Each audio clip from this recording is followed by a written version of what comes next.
Hello, good morning. Ang oras ngayon dito sa amin ay alas 8:05 or 8:05 in the morning.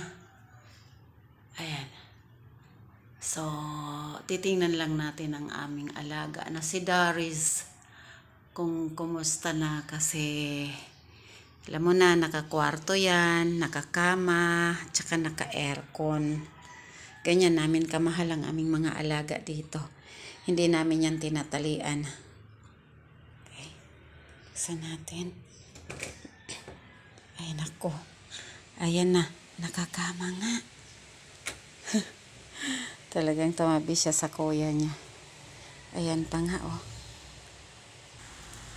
Ayan pa nga, oh. Naka-aircon yan. Kaso lang, enough muna ang aircon kasi malamig naman ngayon dahil magpapasko na. Ayan po, oh. Nandito pa nga yung laruan niya. Ayan. Ang kanyang eggnog. Ayan. Hello. Good morning, baby. Nakakama ka pa talaga, ha? Ito, bukod sa bedsheet na aming nilagay. So, nilagyan pa namin ng isa pang sapin na bedsheet din para masapinan lang itong si Daris. Kasi, syempre, minsan maraming balahibong lumalabas. Uy, ayan, nag-flex na kaagad ang aming alaga. Ayan, oh. Piniflex na niya kaagad ang kanyang belly. Pati ang kanyang marshmallow. Ayan, katabi mo talaga lagi si Kuda. Ang Kuya JJ. Minsan po pag sobrang mainit, naka-aircon po ito. Naka-aircon po itong magkuya na to. Tapos, ito, dito sila sa loob, nagpapalamig habang nakahiga, nagkulit-kulit. Kasi kami, para sa amin, ang aming mga alaga ay talagang pinakamamahal namin yan. Tinuturing namin kabilang sa aming pamilya. Parang kapatid or kapatid na rin ang turing sa kanya ng aking mga anak.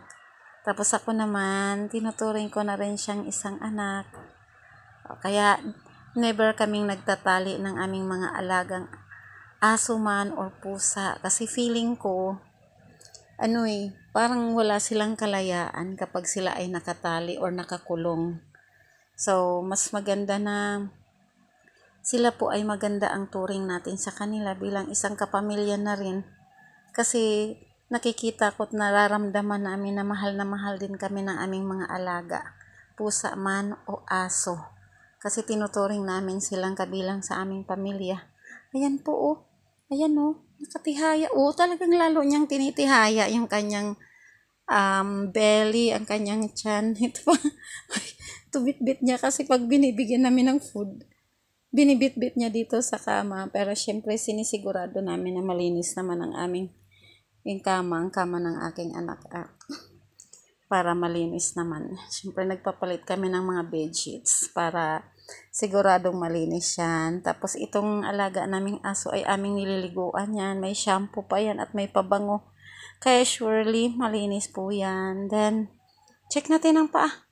Ang kanyang mga paa ay malinis naman. Sa tuwing nilalabas namin siya sa labas, sa kalsada at pinapasyal-pasyal, nakakarga po yan. Kinakarga po namin para hindi madumihan ang kanyang mga paa. O kaya minsan pag talagang gustong bumaba at maglakad-lakad, binababa po namin. Then pag uwi dito sa bahay ay natural, nililinis at pinupunasan namin ang kanyang mga paa. Ayun, baby, say hi. Daris. Ay naku, ang sarap ng buhay nitong batang to. Nakakama pa talaga. Kaya love na love kami. Naghihintay talaga pag kami ay umaalis. Nasa gate yan palagi at waiting for us para umuwi ang kanyang mga amo. Ayan. Yan ang aming alaga. Never yan nakatikim ng pagmamaltrato mula sa amin. Sapagkat mahal na mahal po namin ang aming alaga. Daris!